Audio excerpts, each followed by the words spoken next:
Vaksinasi booster bagi tenaga kesehatan di Papua Barat masih berada di bawah 10%.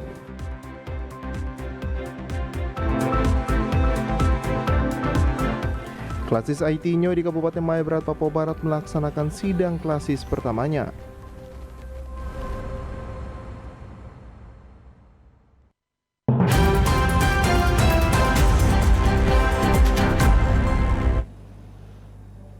Selamat petang saudara, berita Papua Barat hari ini kembali hadir menjumpai Anda edisi Selasa 27 September 2022. Sejumlah informasi dari daerah di Papua Barat akan kami hadirkan untuk Anda. Bersama saya Maria Talimbekas, inilah Papua Barat hari ini selengkapnya.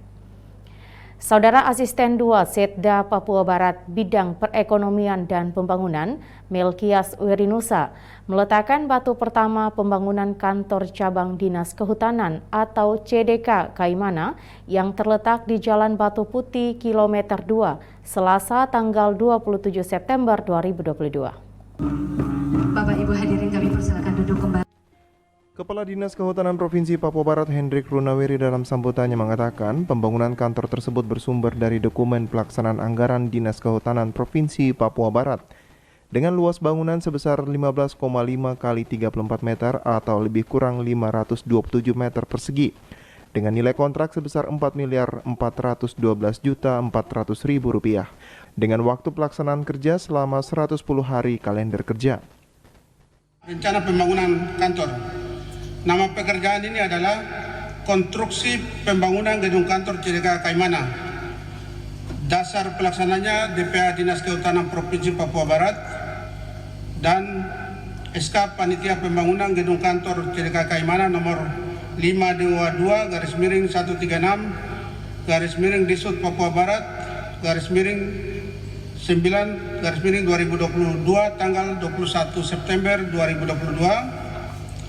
Yang ketiga, volume pekerjaan adalah satu unit gedung kantor ukuran 15,5 meter kali 34 meter atau lebih kurang 527 meter persegi yang terdiri dari satu ruangan kepala KCDK, 3 ruangan eselon 4, satu ruangan rapat, dapur, toilet, dan nilai kontrak adalah Rp4.412.400.000 dan kontraktor penyedia adalah CV Banula Mandiri. Mungkin kontraktor kalau ada berdiri. Selain itu, Runaweri juga menyerahkan secara simbolis aset tanah kepada Pemkab Kaimana yang diwakili oleh Wakil Bupati Kaimana Hasbullah Furwada, diawali dengan penandatanganan berita acara. Sementara itu, penjabat Gubernur Papua Barat dalam sambutannya yang dibacakan oleh Asisten 2 Setda Papua Barat Bidang Perekonomian dan Pembangunan Melkias Werinusa menegaskan karena mengingat waktu pelaksanaan pekerjaan hanya 110 hari kalender agar semua pihak dapat bekerja sama dan fokus pada pekerjaan sehingga bisa selesai dengan baik. Sehubungan dengan acara peletakan batu pertama pembangunan gedung kantor CDK Kaimana ini, maka ada beberapa hal yang perlu saya sampaikan kepada Kepala Dinas Kehutanan dan jajarannya, kontraktor pelaksana, dan kita semua. Yang pertama, sesuai laporan Kepala Dinas Kehutanan yang telah disampaikan tadi, kita tahu bahwa pembangunan gedung kantor CDK ini menggunakan biaya sebesar lebih kurang 4,4 miliar dan waktu pelaksanaannya yang terbatas yaitu 110 hari kalender. Oleh sebab itu, saya minta kepada pengguna anggaran, Pimpro atau PPTK, konsultan perencana dan pengawas, kontraktor penyedia dan semua yang terlibat dalam pekerjaan ini agar dapat bekerja sama dan fokus pada pekerjaan sehingga akan selesai dengan baik dan sesuai dengan batas waktu yang ditentukan. Mudah-mudahan tidak baik saja ya, tapi baik dan benar.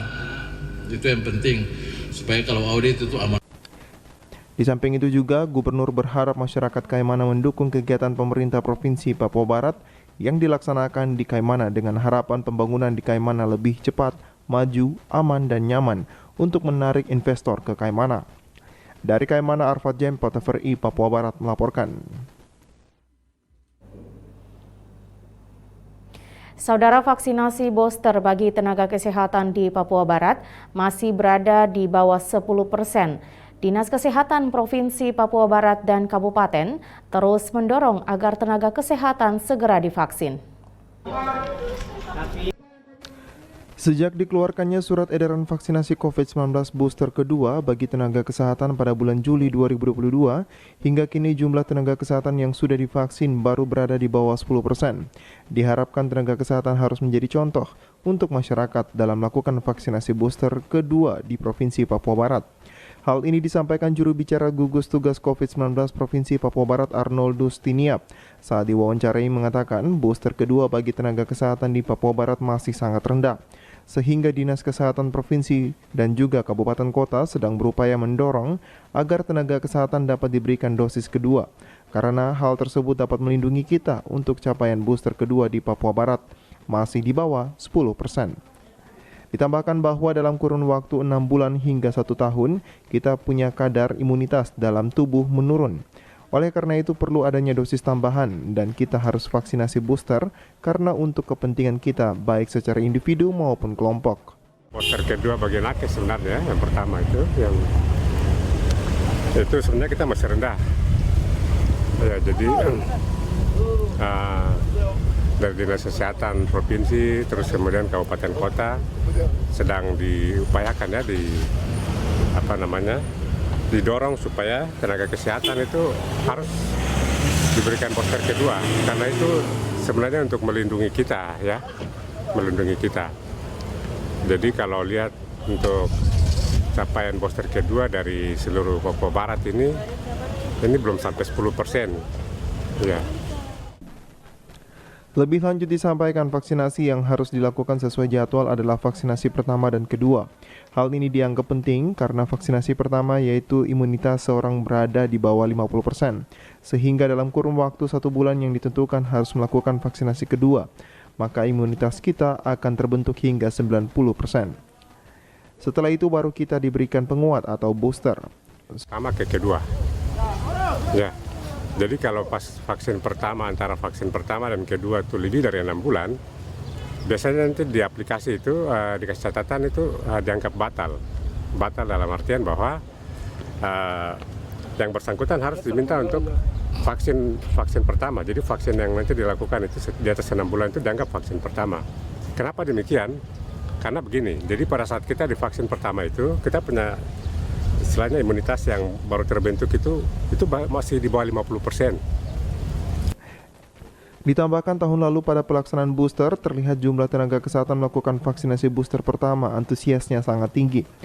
Namun tahun ini cenderung lebih rendah.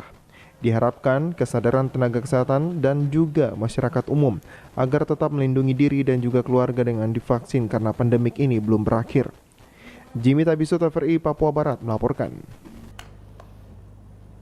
Saudara, dalam rangka menyukseskan program registrasi sosial ekonomi oleh Badan Pusat Statistik, Selasa pagi pemerintah Kabupaten Manokwari bersama BPS Kabupaten Manokwari gelar rapat koordinasi. Program pendataan awal registrasi sosial ekonomi atau Reksosek 2022 merupakan pengumpulan data seluruh penduduk yang terdiri atas profil, kondisi sosial ekonomi, dan tingkat kesejahteraan. Jelang pelaksanaan Reksosek 2022 yang dijadwalkan pada 15 Oktober hingga 14 November 2022, Badan Pusat Statistik Manokwari bersama Pemda Manokwari melakukan rapat koordinasi yang bertujuan agar seluruh OPD berpartisipasi dalam pelaksanaan Reksosek nantinya. Rapat koordinasi dengan tema mencatat untuk membangun negeri berlangsung sehari di salah satu hotel.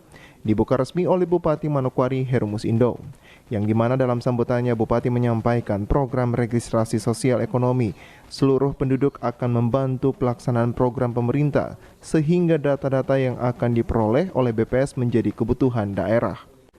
Pendataan awal registrasi sosial ekonomi yang sasarannya ditujukan kepada seluruh penduduk di Indonesia termasuk kita di Kabupaten Manokwari, ini adalah sebuah kebutuhan.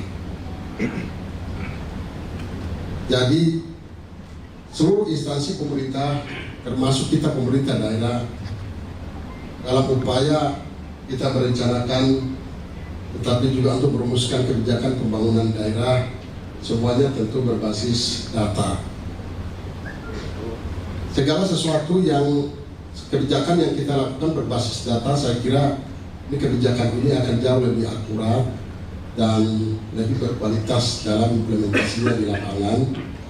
Dengan demikian diharapkan bahwa setiap kebijakan yang nanti kita rumuskan dan kita implementasikan berbasis data yang benar, ini akan mampu menolong pemerintah daerah, tetapi juga menolong masyarakat kita untuk menyelesaikan berbagai persoalan. Lebih lanjut dalam sambutannya, Bupati menyampaikan BPS merupakan bagian dalam sistem pemerintahan yang berfungsi menyediakan data sebagai bagian dasar yang penting dalam menjalankan program pembangunan. Katakanlah kita mau merencanakan, maka data harus lebih dulu siap. Tanpa data yang berkualitas yang disiapkan oleh institusi yang diberikan wewenang oleh undang-undang, yaitu BPS, maka saya kira apapun data yang kita gunakan itu tidak diakui oleh negara. Sehingga kita berharap bahwa pendataan awal Reksosek ini kita harapkan sebagai subsistem yang memang lebih awal harus kita dukung dan sukseskan untuk menyediakan data yang kompetitif dan juga berkualitas untuk memenuhi kebutuhan semua stakeholder, termasuk pemerintah daerah di dalam menyusun perencanaan kebijakan, tetapi juga regulasi dan program-program pembangunan yang dapat ditujukan. Reksosek 2022 merupakan program nasional, maka Bupati berharap pemerintah daerah harus siap mendukung amanat undang-undang dan instruksi Presiden dengan mengajak seluruh masyarakat untuk memastikan program ini berjalan sukses. Arina Iriana, TVRI Papua Barat melaporkan. Sementara itu, Saudara, rapat koordinasi antara pemerintah Kabupaten Manokwari dan BPS terkait kesiapan program pendataan awal registrasi sosial ekonomi 2022. Rakornis pendataan awal registrasi sosial ekonomi 2022 dengan tema mencatat untuk membangun negeri. Satu data program perlindungan sosial dan pemberdayaan masyarakat merupakan hal penting yang menjadi perhatian bersama. Sehingga dalam rakornis yang berlangsung pagi tadi dihadiri Pemda Manokwari, unsur Forkopimda, tokoh masyarakat, tokoh agama, tokoh pemuda dan perempuan. Kepala Kantor Pusat Statistik Kabupaten Manokwari Melianus Yewamafma kepada wartawan usai memaparkan materi terkait instruksi Presiden nomor 4 tahun 2022, menyampaikan registrasi ekonomi merupakan amanah dari Presiden yang harus dilakukan. Kenapa sampai kami mengundang semua komponen-komponen yang ada ini? Karena registrasi sosial ekonomi ini sangat penting. Pentingnya registrasi sosial ekonomi yang dilaksanakan pada bulan Oktober, yaitu tanggal 15 sampai dengan tanggal 14 November 2022 ini adalah merupakan amanah daripada instruksi Presiden nomor 4 tahun 2022, yaitu terkait dengan pengentasan kemiskinan ekstrim. Berkenaan dengan itu, supaya masyarakat ini bisa didata semua, maka komponen yang tadi itu kita undang semua, harapannya adalah bahwa mereka bisa membantu untuk mensosialisasikan program Reksosek ini kepada seluruh aparatnya, yaitu kalau itu di tingkat OPD kepada ASN yang ada, sementara di Polres, Kodim, tapi juga di Brimob itu juga mereka bisa sampaikan dan bisa memberikan izin kepada petugas yang nanti, sehingga ketika petugas masuk itu mendapatkan kemudahan. Seluruh komponen masyarakat diharapkan dapat berkolaborasi dengan BPS menyampaikan informasi kepada masyarakat, sehingga seluruh masyarakat di Kabupaten Manokwari terdata dalam kegiatan registrasi sosial ekonomi 2022. Ada 300-an itu yang kita akan sebarkan di 9 kecamatan atau distrik, kemudian 173 kampung dan kelurahan, dan juga di 1.108 satuan lingkungan setempat. Dalam pendataannya nanti sistem yang digunakan adalah sistem sensus, sehingga semua warga harus didata. yang mana petugas akan mengumpulkan informasi tentang kondisi sosial ekonomi demografis, kondisi kerentanan kelompok penduduk khusus, informasi geospasial, tingkat kesejahteraan dan informasi sosial ekonomi lainnya. Arina Irianan, TVRI Papua Barat melaporkan. Saudara, informasi selanjutnya akan kami hadirkan setelah jeda berikut ini, tetaplah bersama kami.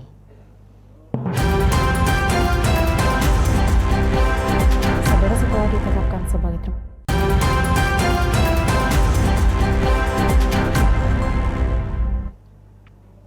Terima kasih Anda masih bersama kami. Saudara, setelah ditetapkan sebagai klasis mandiri pada sidang Sinode GKI di Tanah Papua di Waropen beberapa waktu lalu, klasis Aitinyo di Kabupaten Maibrat, Papua Barat melaksanakan sidang klasis pertama yang dilaksanakan di Gedung Gereja Immanuel Jitmau. Sejarah baru pertama kalinya klasis Aitinyo ditetapkan sebagai klasis mandiri melaksanakan sidang pertama yang berlangsung di Gereja Immanuel Jitmau Selasa 26 September 2022. Sidang klasis Aitinyo dihadiri penjabat Bupati Maibrat, Bernhard Rondunuwu, Wakil Ketua 3 Sinode GKI di Tanah Papua Penatua Naomi Neti Howai Sagrim, tokoh intelektual Aitinyo Lambert Jitmau, dan anggota DPRD Papua Barat Karel Murafel. Pelaksanaan sidang klasis Aitinyo yang pertama setelah menjadi klasis mandiri sesuai keputusan pada sidang Sinode GKI di Tanah Papua ke-17 di Waropen pada bulan Juli lalu.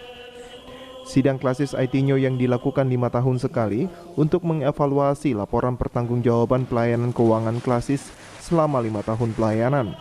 Sekaligus dalam sidang klasis ini akan dilaksanakan pemilihan badan pekerja klasis yang baru periode tahun 2022-2027. Penjabat Bupati Maibrat Bernhard Rondunuwu dalam sambutannya berharap kepada seluruh jemaat yang ada di klasis GKI Aitinyo bersama pengurus gereja harus bermakna dengan kondisi yang ada, supaya benar-benar apa yang dimaknai baik seorang birokrat dan pengurus di jemaatnya masing-masing. Pengurus gereja, pengurus yang ada di jemaat harus bermakna dengan kondisi yang ada supaya benar-benar apa yang dimaknai baik sebagai seorang birokrat dan sebagai seorang pengurus di jemaatnya masing-masing. Yang ketiga, ini yang penting Bapak Ibu sekalian, saya sudah sampaikan di awal tadi, kolaboratif. Birokrasi sekarang adalah birokrasi yang kolaboratif, birokrasi yang bekerja sama. Kita tidak bisa lagi Bapak Ibu sekalian ego sektoral, tidak bisa lagi. Saya tadi diskusi dengan Ibu Ketua Klasis Aitinyo. Sidang klasis GKI Aitinyo dibuka oleh Wakil Ketua 3 Sinode GKI di Tanah Papua Penatua Naomi Neti Howai Sagrim, didampingi Ketua BPAM Wilayah 7 Nimrod Sesa, ditandai dengan tabuhan tifa. Wakil Ketua 3 Sinode GKI di Tanah Papua Penatua Naomi Neti Howai Sagrim mengatakan, sidang klasis pertama ini akan dilakukan evaluasi program dan evaluasi anggaran, pendapatan gereja, serta memilih dan menetapkan badan pekerja klasis Aitinyo. Mantan Ketua Klasis GKI Ayamaru menyebutkan dalam aturan baru Sinode GKI di Tanah Papua, sidang klasis adalah perayaan keselamatan dan pertanggungjawaban selama 5 tahun bekerja. Untuk pertama kali kita ada di Jemaat Immanuel Jitmau, Aitinyo telah berdiri sendiri menjadi klasis mandiri. Dilakukan evaluasi program dan kita juga evaluasi anggaran pendapatan gereja.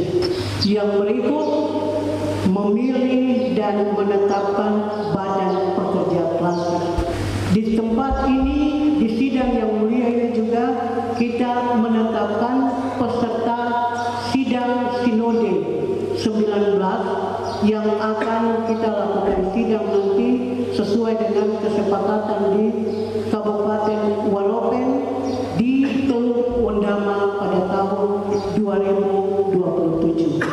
Sebelumnya, pelaksanaan sidang klasis telah dilakukan pengesahan bakal klasis Aitinyo meningkat menjadi klasis definitif dengan jumlah jemaat sebanyak 29 jemaat. Dari Maibrat, Sorong Selatan, Mikael Jasman, TVRI Papua Barat melapor. Saudara, klasis GKI Ayamaru yang sebelumnya klasis GKI Maibrat melaksanakan sidang ke-13 yang berlangsung di Gereja Bethel South, Distrik Ayamaru Selatan, Kabupaten Maibrat, Papua Barat sebagai tuan rumah tahun 2022. Bapak, silakan. Sidang klasis yang dilaksanakan 5 tahun sekali dan tahun ini klasis GKI Ayamaru yang sebelumnya adalah klasis GKI Maibrat melaksanakan sidang ke-13 yang berlangsung di Gereja Bethel South, Distrik Ayamaru Selatan, Kabupaten Maibrat, Papua Barat. Selaku tuan rumah sidang klasis tahun 2022, sidang klasis dihadiri Sekretaris Daerah Kabupaten Maibrat, Johnny Wai, Ketua BPAM Wilayah 7 Sinode GKI di Tanah Papua Penatua Nimrod Sesa, tokoh intelektual South Bernard Sagrim, Wakil Ketua 3 Sinode GKI di Tanah Papua Nyonya Naomi Neti Howai. Pelaksanaan sidang klasis GKI Ayamaru ke-13 dengan sorotan tema Kasih Kristus menggerakkan kemandirian gereja, mewujudkan keadilan, perdamaian, dan kesejahteraan. Sinode GKI di Tanah Papua mencatat bulan ini hingga November akan berlangsung sidang klasis di 70 klasis di Tanah Papua yang melaksanakan persidangan. Ketua BPAM Sinode GKI Wilayah 7 Nimrod Sesa mengatakan sidang klasis yang diamanatkan dalam Gereja Amandemen Ketepatan Sidang Sinode tahun 2022.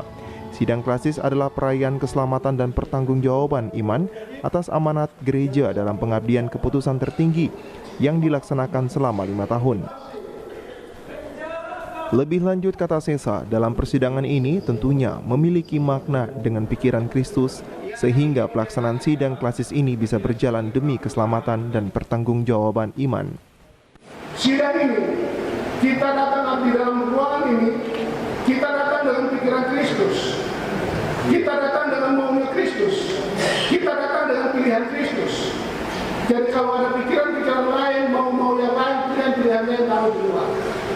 Karena kita ada di sini untuk merayakan keselamatan, tetapi juga pertanggungjawaban iman. Selaku Ketua Panitia Sidang, Richard Safkaur menjelaskan sidang klasis Ayamaru ke-13 ini akan melaksanakan evaluasi program pelayanan dan pendapatan keuangan gereja serta memilih dan menetapkan badan pekerja klasis periode 2022-2027. Maksud penyelenggaraan sidang siklus 5 tahunan kali ini adalah untuk memilih pengurus badan pekerja klasis. Tujuannya adalah mengevaluasi program kerja pelayanan selama 5 tahun, mengevaluasi manajemen dan administrasi keuangan aset gereja sesuai dengan tata kelola yang diatur oleh gereja.